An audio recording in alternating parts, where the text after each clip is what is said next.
स्वागत आहे तुमचं सुनीता सिंपल कुकिंगमध्ये। आज आपण खुसखुशीत अशा ओल्या नारळाच्या करंज्या अगदी सोप्या पद्धतीने कशा बनवायच्या ते पाहणार आहोत। तर करंजीचे आवरण बनवण्यासाठी आपल्याला लागेल, मी इथे 1 फुलपात्र भरून मैदा घेतलेला आहे, तो आपण या भांड्यामध्ये घालून घेऊया। आणि अर्धी छोटी वाटी मी बारीक रवा घेतलेला आहे, तो आपण इथे घालून घेऊया। चिमूटभर आपल्याला मीठ लागेल त्यासाठी। आता हे कोरडे जिन्नस असे व्यवस्थित आपण मिक्स करून घ्यायचे आहे। मीठ, रवा आणि मैदा हे तिन्ही मिक्स व्यवस्थित झाले की यामध्ये हे 2 चमचे मी तुपाचे कडकडीत मोहन केलेले आहे ते घालून घ्यायचे आपण।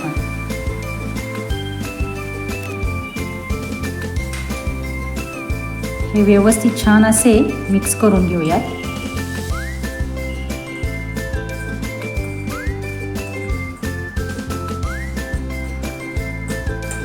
तूप आपण पूर्ण रवा आणि मैदा यांना व्यवस्थित असे चोळून लावायचे आहे, म्हणजे ते सर्व व्यवस्थित असे मिक्स होईल। आता हे छान असे चोळून झाले की मग थोडं मी दुधामध्ये भिजवणार आहे। दुधामध्ये व्यवस्थितपणे आपण याचा भिजवून असा गोळा बनवून घ्यायचा आहे। या पद्धतीने हे असे मिक्स करून झालेले आहे। आपण थोडं दूध घालून हे घट्टसर असा गोळा बनवून घेऊयात।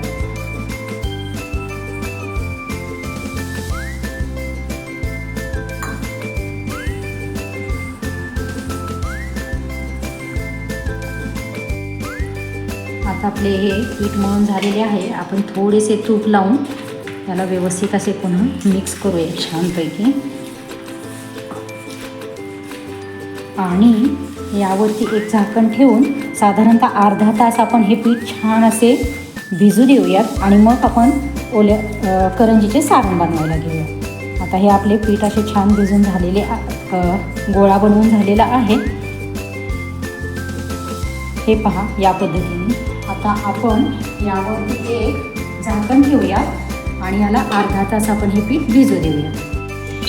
तर करंजीचे सारण बनवण्यासाठी आपल्याला लागेल हे ओल्या नारळाचा चव घेतलेला आहे, 1 छोटी वाटी गूळ घेतलेला आहे आणि ही एकदम छोटी वाटी मी साखर घेतलेली आहे। मी गूळ आणि साखर हे दोन्ही मिक्स करून घालणार आहे। थोडेसे बदामाचे काप आणि काजूचे काप घेतलेले आहेत। इथे 1 चमचाभर खसखस लागेल आपल्याला, ही वेलची पावडर आहे आणि 1 चमचाभर आपल्याला तूप लागेल। तर मी इथे गॅसवरती आता कढई गरम करायला ठेवलेली आहे, त्यामध्ये आपण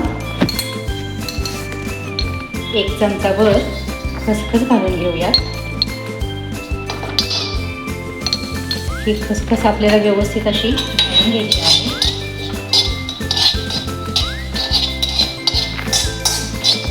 खसखस आपली भाजून झालेली आहे, मी एका ताटामध्ये काढून।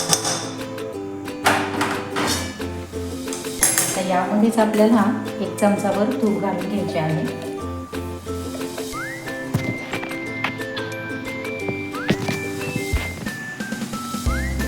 तूप आपले गरम झाले की त्यामध्ये आपल्याला हे बदामाचे काप घालून घ्यायचे आहेत, तेही आपल्याला छान असे तुपावरती परतून घ्यायचे आहेत।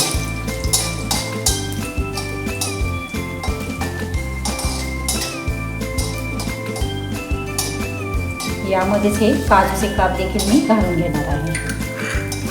काजू आणि बदाम हे दोन्हीही 1 मिनिटभर छान असे तुपावरती फ्राय करून घ्यायचे। आणि हे असे तांबूस रंगावरती आले की मग आपण हे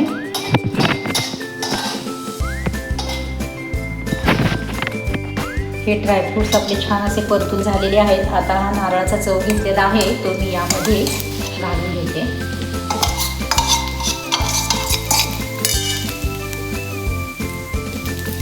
आता हे देखील आपण तुपावरती व्यवस्थित असे परतून घ्यायचे आहे। या पद्धतीने सर्व ड्रायफ्रूट आणि ओला नारळ मिक्स करून घ्यायचा आहे।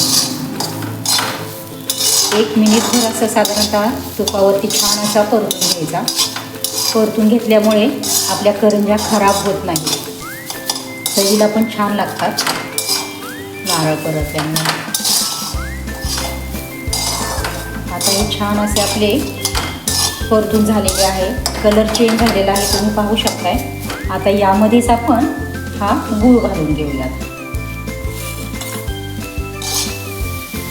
तुम्हाला साखर घालायची नसेल तर नाही घातली तरी देखील चालेल, पण मी एक वाटी गूळ घेतलेला आहे आणि ही छोटी वाटी साखर घेतलेली आहे. हे दोन्हीही मी मिक्स करून घेते. साखर आणि गूळ हे दोन्ही घातले ना की चवीला करंज्या खूप टेस्टी लागतात. एकदा या पद्धतीने देखील करून पहा तुम्ही नक्कीच. तुम्हाला नक्कीच आवडतील या करंज्या. आता आपण हे छान असे गूळ मेल्ट होईपर्यंत, साखर मेल्ट होईपर्यंत छान असे परतून घेऊयात. हे पहा, या पद्धतीने आपला गूळ आणि साखर व्यवस्थित असे मेल्ट झालेले आहे, बघू शकता तुम्ही. आता यामध्ये मी साधारणतः अर्धा चमचा वेलची पावडर घालून घेते आणि ही भाजलेली खसखस आहे ती घालून घेणार आहे. आता हे सर्व आपण व्यवस्थित असे मिक्स करून घेऊयात. या पद्धतीने हे व्यवस्थित मिक्स करून घ्यायचे आहे. खूप वेळ परतायचे नाही, नाहीतर मग सारण आपले कडक होते. आता हे तुपावरती छान असे परतून झालेले आहे. मी आता एका भांड्यामध्ये काढून थंड करायला ठेवणार आहे.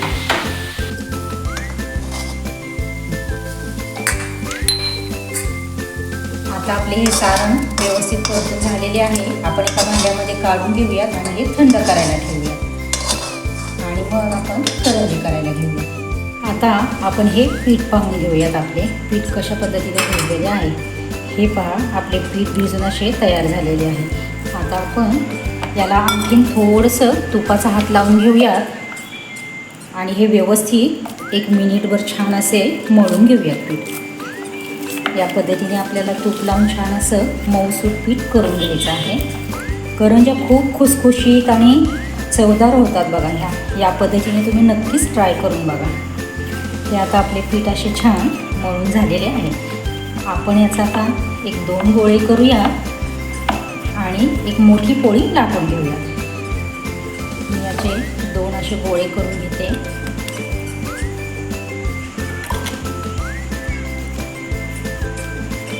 आणि आपण याला आता छान असे लाटून घेऊया पोळपाटवरती.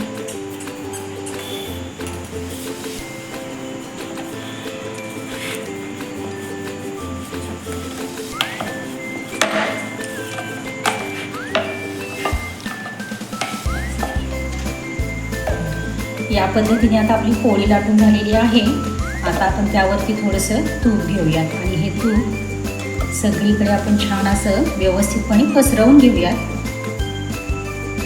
म्हणजे आपल्या करंजीला थोडेसे हलकेसे पदर देखील सुटतील. या पद्धतीने मी तूप हे व्यवस्थित असे लावून घेतलेले आहे. आपण त्यावरती थोडासा मैदा भुरभुरूयात. म्हणजे छान आपल्या करंज्याच्या गोळ्या तयार होतील आणि करंज्या देखील खूप छान होतील आपल्या. या पद्धतीने मी मैदा भुरभुरवला आहे. आता आपण याचा रोल करून घेऊयात. या पद्धतीने मी असा रोल बनवून घेणार आहे.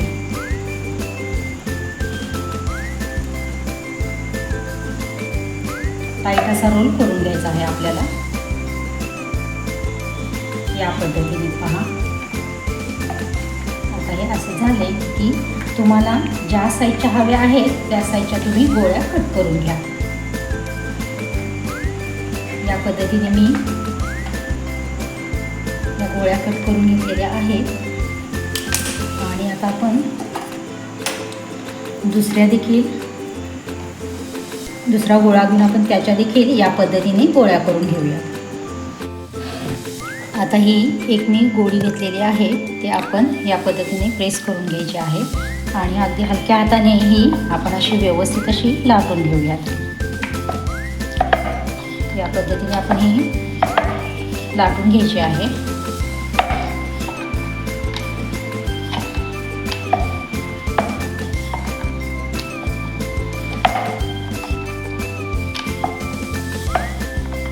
या पद्धतीने आता ही अशी लाटून झालेली आहे. आता मी त्यामध्ये 1 चमचाभर सारण घालून घेते 1 ते 1.5 चमचा सारण साधारणतः तुम्ही घालून घ्या यामध्ये. हे पहा, या पद्धतीने हे सारण भरून झाले की आपली करंजी फुटू नये म्हणून मी अगदी पाण्याचं बोट थोडंसं हलकंसं फिरवून घेणार आहे, म्हणजे आपली करंजी फुटणार नाही. त्यामुळे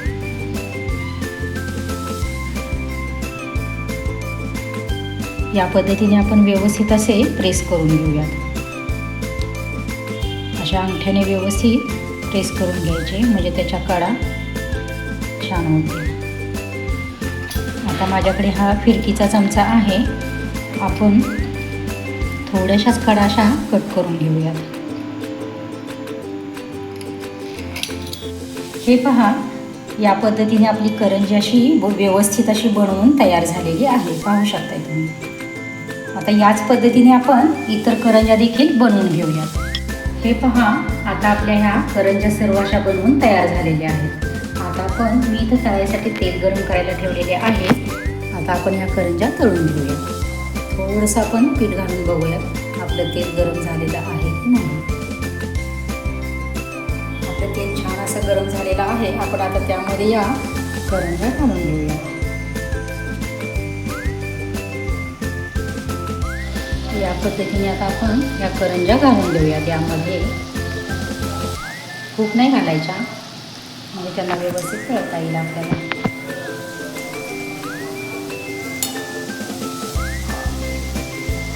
तेल आपले छान तापलेले आहे आणि करंज्या आपल्या तळून होत आहेत. 1 ते 1 मिनिटभर आपलं असं एका साईडनं फ्राय झाल्या की मग आपण पलटी करून घेऊया त्याला. असं या पद्धतीने खूप करपवायच्या पण नाही, ह्या छान अशा तळून घेऊया. हे पहा, आपल्या करंज्या छान अशा तळून तयार झालेल्या आहेत.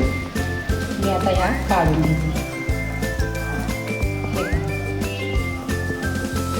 आता आपण याच पद्धतीने पुढच्या करंज्या देखील व्यवस्थितपणे तळून घेऊया.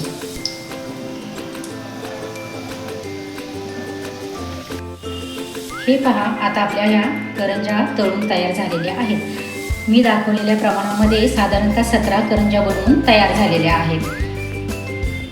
खूप खारीसारख्या अशा खुसखुशीत या करंज्या बनवून तयार झालेल्या आहेत. मैत्रिणींनो, तुम्हाला जर माझी ही करंजीची रेसिपी आवडली असेल तर नक्कीच लाईक करा, शेअर करा. तुमच्या काही कमेंट्स असतील तर त्या देखील मला नक्की सांगा. माझ्या चॅनलला सबस्क्राईब करा व शेजारील बेल आयकॉनही प्रेस करा, ज्यामुळे तुम्हाला माझ्या नवनवीन अगदी सोप्या पद्धतीच्या रेसिपी पाहायला मिळतील. धन्यवाद.